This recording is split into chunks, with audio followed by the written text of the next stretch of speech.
Eh bien, rebonsoir les amis. Ce soir, vous allez avoir une double rasade de montres. Voilà, donc après la ZRC, je vais vous faire une belle surprise sur Watch Epicure. Voilà, je vais vous présenter l'une des montres les plus iconiques que mon ami collectionneur anonyme a le plaisir de posséder.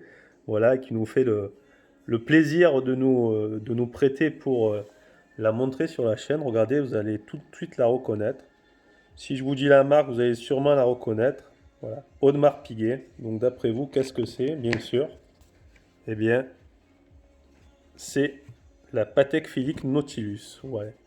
Petit pied de nez, mais bon, vous savez que ces deux marques ont une affiliation par rapport à leurs deux modèles iconiques les plus connus, puisqu'elles ont été dessinées par Gérald Genta. Donc voilà, là, voilà, on est en présence vraiment d'une montre qui est vraiment, on va dire, une chimère, puisque beaucoup en ont entendu parler, mais peu de personnes l'ont vue, enfin du moins en vrai. Et voilà, moi je la trouve vraiment mystique cette montre, hein, avec son cadran vraiment décousu, très particulier. Je vais vous le montrer un petit peu plus près. Vous voyez? Donc, regardez ça un petit peu.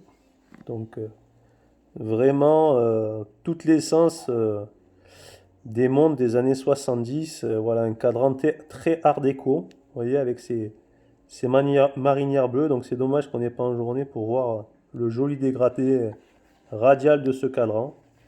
Mais là, vraiment, on a une montre. Regardez, ça, c'est vraiment une pièce d'horlogerie. La finesse de la boîte. Ça, c'est vraiment assez exceptionnel. Je pense que tant qu'on n'a pas vu une Patek en vrai, on peut pas imaginer à quel point c'est fin. Voilà. C'est vraiment à l'instar d'un galet ou d'un outil, hein. Regardez un peu la finesse de cette boîte. C'est ouais. 8,3 mm, je crois, me dit-on à l'oreille. Donc vraiment.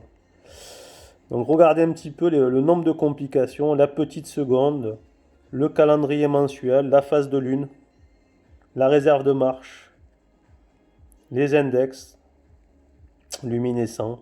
Bon, bien sûr, la nuit, il en manque un petit peu vu toutes les complications qu'il y a sur le cadran, mais voilà, c'est ce qui fait la beauté de cette montre, et je pense que c'est un cadran que on ne voit nulle part ailleurs. Ça, c'est vraiment, je pense, vraiment un must-have, hein, pour les amateurs et collectionneurs qui, bien sûr, ont le budget, parce que bon, là, on est quand même sur du lourd, mais voilà, la forme de hublot, voilà, regardez un petit peu l'inspiration.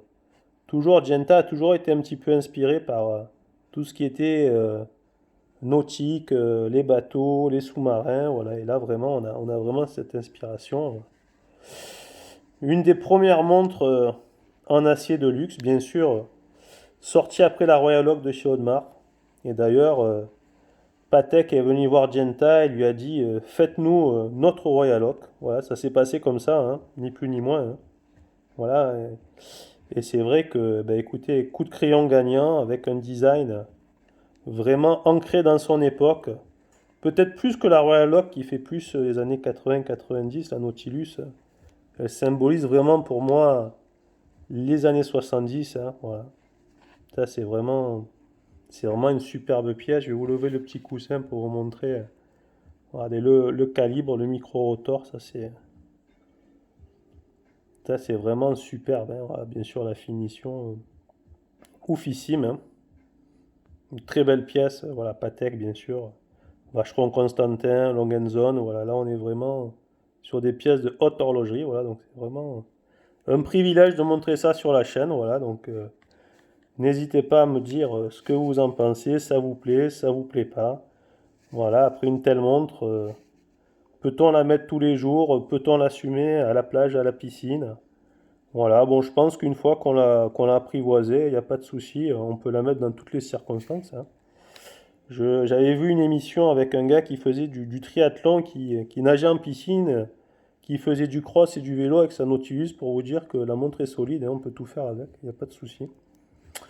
Donc voilà, bah écoutez, c'était le petit extra de cette soirée. Voilà, ne vous inquiétez pas, il y aura d'autres surprises sur la chaîne. Voilà, en espérant que cela vous a plu et on se dit à très bientôt. Allez, n'hésitez pas à vous abonner et à liker la vidéo. Merci à vous et bonne soirée.